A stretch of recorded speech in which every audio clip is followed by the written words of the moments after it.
Praise the Lord. இன்று காலை தியானத்திற்காக நம்ம பார்க்க போகிற வசனம் யாத்ராகமம் 16ஆம் அதிகாரம் 20ஆம் வசனம்.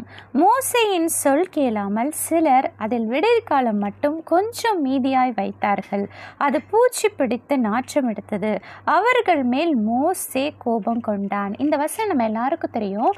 இஸ்ரவேல் ஜனங்களை ஆண்டவர் வழி நடத்தும் போது அவர்களுக்கு உணவாக ஆண்டவர் மன்னாவை பொழிய பண்ணுறாரு. வானத்திலேருந்து மன்னா கொட்டிகிட்டே இருக்கு. அப்போ இஸ்ரவேல் ஜனங்களுக்கு ஒரு டவுட்டு என்னன்னா, டெய்லி கொட்டுது, ஆனால் ஒரு நாள் கொட்டலைன்னா என்ன பண்ணுறது, மன்னா இல்லைன்னா என்ன பண்ணுறது, நாளைக்கு இன்னைக்கு நிறைய மன்னா இருக்குது, நம்ம வேண்டியதெல்லாம் எடுத்துட்டோம், ஆனால் நாளைக்கு தேவைக்கு மன்னா வரலைன்னா என்ன பண்ணுறதுன்னு அவங்களுக்கு ஒரு டவுட்டு. ஆனால் மோசே தெளிவாக சொல்லிட்டாங்க, 6ஆவது நாள் மட்டும்தான் நீங்கள் 7ஆவது நாளுக்கான மன்னாவை எடுக்கணும், மற்ற நாளில் அன்னன்னைக்கு தேவைக்கு நீங்கள் எடுக்கணும் அப்படின்னு சொல்லியிருக்காங்க.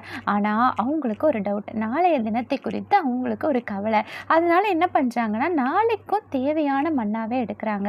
அப்போ அடுத்த நாள் பார்க்கும்போது அந்த மண்ணால் ஃபுல்லாக பூச்சி பிடிச்சிருது.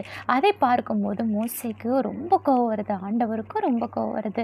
நாளைய தினத்தை குறித்து நீங்கள் கவலைப்படாதீங்க, அதனதன் காலத்தில் ஆண்டவர் உங்களுக்கு நேர்த்தியாய் செய்வார், அதனதன் பாடுகள் போதும்னு வசனத்தில் சொல்லப்பட்டிருக்குது. அன்றன்றைக்கு தேவைக்கு அன்றன்றைக்கு ஆண்டவர் தருவார், உங்களுக்கு ஆண்டவர் அளந்து கொடுப்பார். அதனால் நீங்கள் எதை குறித்தும் நீங்கள் கலக்கம் அடைய தேவையில்லை. ரொம்ப அழகாக ஃபாதர் பாடுவாங்க, நாளைய தினத்தை குறித்து பயமில்லையே, நாதன் இயேசு எல்லாம் பார்த்து கொள்வார், எல்லாம் பார்த்து கொள்வார். நாளைய தினத்தை குறித்து கவலைப்படாதீங்க, ஆண்டவர் நாளைய தேவைகளை உங்களுக்கு சந்திக்க வல்லவராயிருக்கிறார். ஒரு நிமிடம் கண்களை மூடி ஜெபிப்போமா. ஆண்டவரே, அந்த இஸ்ரவேல் ஜனங்கள் நாளைய தினத்தை குறித்து அவங்க கவலைப்பட்டு அவங்க டவுட்னால அவங்க செஞ்சாங்க.